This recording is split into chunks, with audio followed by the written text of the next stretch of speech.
ओम साई राम। आप देख रहे हैं साई वेब टीवी शिरडी। साई की कहानी साई भक्तों के संग इस कार्यक्रम में हम आप सभी साई भक्तों का स्वागत करते हैं। शिरडी से गुरुजी प्रवीण महामुनि इनकी जुबानी साई की कहानी।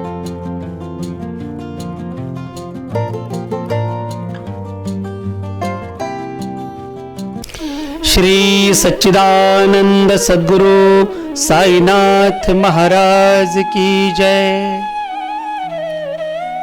ओम साई राम।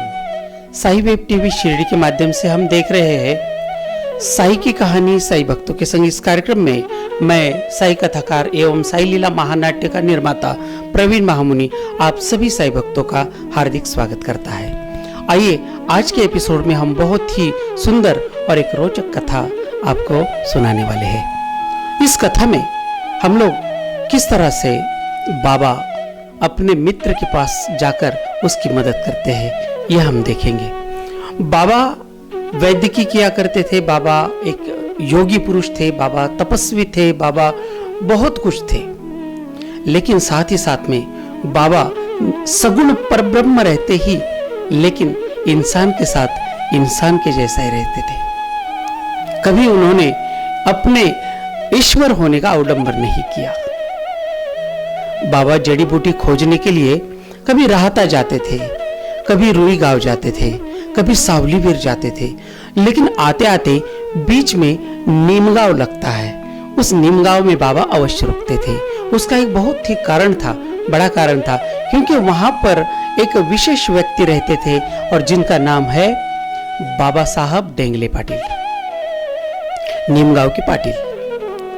उनके साथ बाबा की बड़ी घनिष्ठता थी, बड़ी प्रीत थी और उनको बाबा से बड़ा लगाव था। दोनों बड़े आपस में हमेशा मिलते थे तो कम घंटों बातें करते रहते। बाबा साहब डेंगले अपनी पारिवारिक समस्याएं, कठिनाई बाबा के साथ बात करके सुलझाते थे। बाबा भी उन्हें उचित मार्गदर्शन करके उनकी समस्या का समाधान कराते थे। ऐसा प्रतिदिन हफ्ते में लगभग 2-4 बार होता था। बाबा कभी उधर गए तो मिलकर ही आते थे।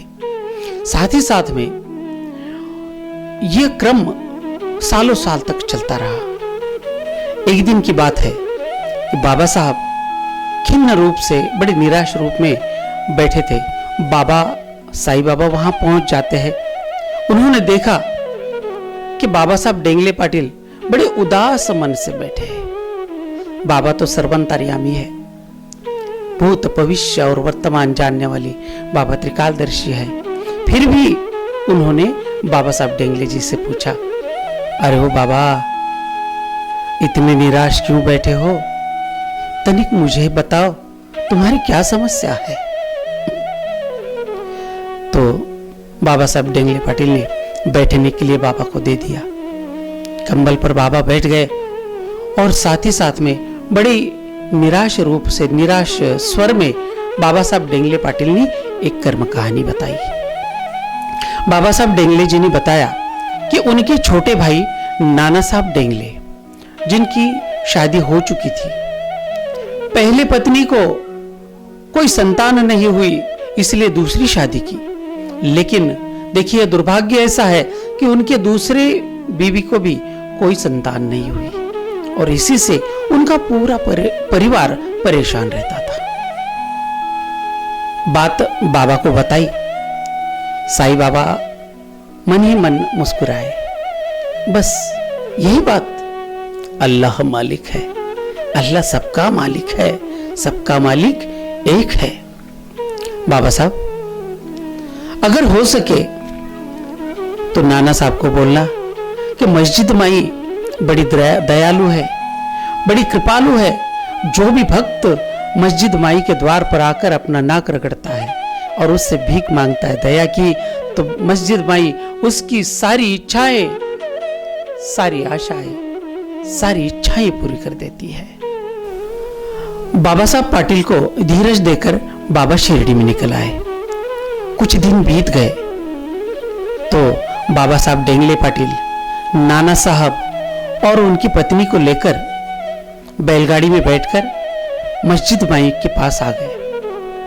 बाबा मस्जिद में बैठे थे और तभी बाबा साहब डेंगले पाटिल, नाना साहब और साथ में उनकी धर्मपत्नी सभी मिलकर बाबा के दर्शनार्थ द्वारका माई मस्जिद में आ गए। आते ही बाबा ने मंद मुस्कुराकर उनका स्वागत किया। आओ आओ पाटिल आओ, बाबा ने कहा। तो बाबा साहब डेंगले पाटिल ने बाबा को नमस्कार किया। नाना साहब पाटिल ने सपत्नीक बाबा का दर्शन लिया। अपना नाक द्वारका माई के वहां पर पत्थर पर रगड़ दिया और द्वारका माई से भीख मांगी कि कम से कम एक अपत्य, एक बछड़ा मेरे गोदी में डाल दो। बाबा ने मुस्कुराकर उन दोनों पति पत्नी को पास बिठाया, बड़े प्यार से दोनों को आशीर्वाद दिया। और पहले लोग बाबा के लिए कुछ स्वागत स्वरूप फल की टोकरियां, मिठाई की टोकरियां मस्जिद माई में आकर रखते थे। बाबा किसी मिठाई देते थे, किसी को फल का प्रसाद देते थे, किसी न किसी रूप से बाबा किसी को भी ऐसे खाली हाथ नहीं जाने देते थे। तो उस दिन की बात है, किसी ने आम की टोकरी मस्जिद में रखी थी। बाबा ने उसमें से एक आम निकाला, बड़ा सा सुंदर सा आम था, पका हुआ आम था। वो लेकर उन्होंने नाना साहब डेंगले पाटिल की पत्नी की झोली में वो आम रख दिया और उस बिटिया के सर पर बाबा ने हाथ रखा और नाना साहब से कहा कि अगले साल खुशखबरी लेकर वापस आना, क्योंकि तुम्हारी जो अर्जी है इस द्वारका माई ने सुन ली है और आपके भाग्य का उदय होने वाला है और अगले साल आपके घर में एक सुंदर सा एक खुशखबरी आने वाली है। जाते जाते बाबा ने दोनों को, नाना साहब को, उनकी पत्नी को, उनके माथे पर ऊदी लगाई, धुनी माई की ऊदी जो सब रोगों पर चलती है।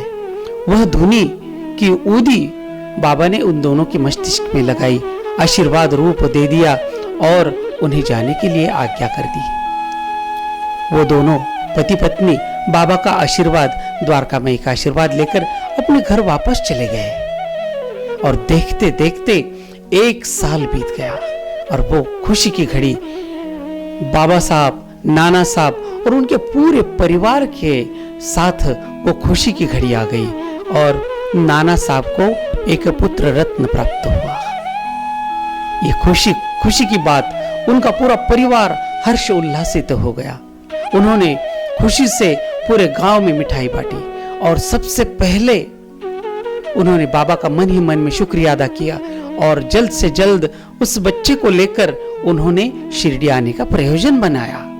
फिर से वो पूरा डेंगले परिवार बैलगाड़ी में बैठकर बाबा के दर्शनार्थ उस छोटे से नन्हे से बालक को लेकर बाबा के पास द्वारका माई में पहुंच गए। आते ही उस बालक को बाबा के चरणों में रख दिया। बाबा, आपके शुभ आशीर्वाद का फल है कि आज नाना साहब के घर एक सुंदर सा बालक ने जन्म लिया है। बाबा ने उस छोटे से नन्हे से बालक को उठाया, अपने कलेजे से लगाया और नाना को कहा, यह बालक तुम्हारा नाम रोशन करेगा। अल्लाह मालिक है, इस पर परवरदिगार की रहम नजर, रहम करम इस पर हमेशा रहेगा। और उसके सर पर हाथ रखा, परमात्मा ईश्वर इसे लंबी आयु देगा। ऐसा बाबा ने सुंदर सा आशीर्वाद उस बच्चे को दिया। सबने बाबा का दर्शन लिया, क्योंकि ये बहुत बड़ा चमत्कार था डेंगले परिवार के साथ। डेंगले परिवार इतना ऋणी था बाबा का कि अब किस शब्द में बाबा साहब साईं बाबा का शुक्रिया अदा करें। उनकी आंखों में अश्रु थे कि बाबा, यह तो आपका आशीर्वाद है, वरना नाना साहब और पूरा परिवार तो बस हम लोग तो दुख के सागर में डूबने वाले थे, लेकिन बाबा आपके आशीर्वाद ने बचाया, आपकी ऊदी माई ने और उस आम ने बचाया। क्योंकि बाबा ने वो आम खाने के लिए कहा था, खाने के बाद ही उनको पुत्र रत्न प्राप्त हुआ था। यह अनेक चमत्कार बाबा ने दिखाए थे। ऐसे बहुत सारे चमत्कार बाबा ने हर एक भक्त के साथ किए। जाते जाते प्रेम स्वरूप भेंट समझकर नाना साहब डेंगले जी ने एक लकड़ी का तख्त बाबा को भेंट स्वरूप किया।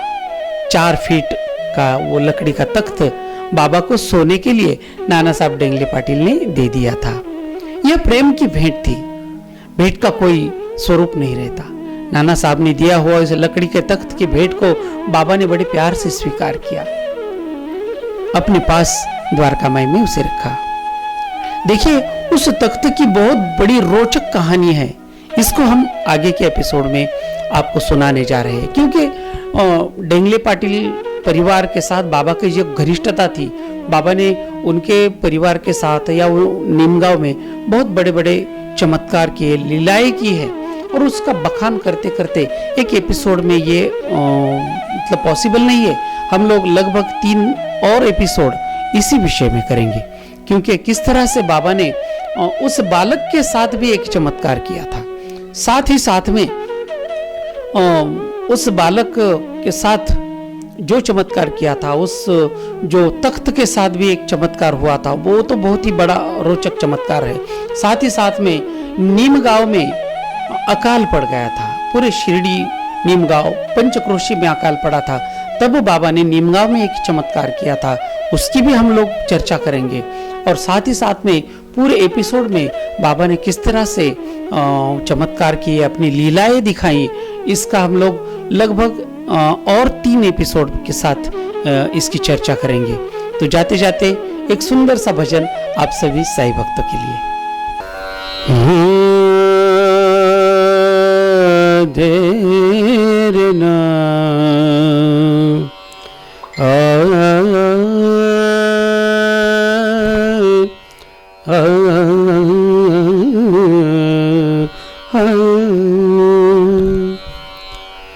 शिरडी साई द्वारका माई सर्वांतर्यामी साई राम। शिरडी साई द्वारका माई सर्वांतर्यामी साई राम। साई राम साई राम एक नाम सुंदर नाम। साई राम एक नाम सुंदर नाम। शिरडी साई द्वारका माई सर्वांतर्यामी साई राम। शिरडी साई द्वारका माई सर्वांतर्यामी साई राम। ईश्वर अल्लाह एक है नाम, शिरडी निवासी है भगवान। ईश्वर अल्लाह तेरो नाम, शिरडी निवासी है भगवान। दया करो कृपा करो रक्षा करो हे साई राम। दया करो कृपा करो रक्षा करो हे साई राम। साई राम साई राम सुंदर नाम। साई राम एक नाम सुंदर नाम। श्रद्धा सबूरी साई राम, सबका मालिक साई राम। श्रद्धा सबूरी साई राम, सबका मालिक एक नाम। दया करो कृपा करो क्षमा करो हे साई राम। दया करो कृपा करो क्षमा करो हे साई राम। साई राम एक नाम सुंदर नाम। साई राम एक नाम सुंदर नाम। शिरडी साई द्वारिका माई कृपा करो हे साई राम। साई राम एक नाम सुंदर नाम। चावड़ी निवासी साई राम, लेंडी बगीचा साई राम। चावड़ी निवासी साई राम, लेंडी बगीचा साई राम। कृष्ण राम राधे श्याम साई राम। कृष्ण राम राधे श्याम गुरु स्थान में साई राम। साई राम मेघ श्याम सुंदर नाम। साई राम मेघ श्याम सुंदर नाम। शिरडी साई द्वारका माई सर्वांतर्यामी साई राम। पंढरीनाथा साई राम खंडोबराया साई राम। पंढरीनाथा साई राम खंडोबराया साई राम। दया करो कृपा करो रक्षा करो हे साई राम। कृपा करो दया करो रक्षा करो हे साई राम। साई राम एक नाम सुंदर नाम। साई राम एक नाम सुंदर नाम। शिरडी साई द्वारका माई सर्वांतर्यामी साई राम। सर्वांतर्यामी साई राम। सर्वांतर्यामी साई राम। बोलिए सच्चिदानंद सद्गुरु साईनाथ महाराज की जय। आइए आप सभी से फिर से एक बार निवेदन है कि साई वेब टीवी शिरडी इस चैनल को ज़्यादा से ज़्यादा लाइक करें, ज़्यादा से ज़्यादा सब्सक्राइब करें और ढेर सारा शेयर करें। अपने घर में रहे, सुरक्षित रहे। ओम साई राम।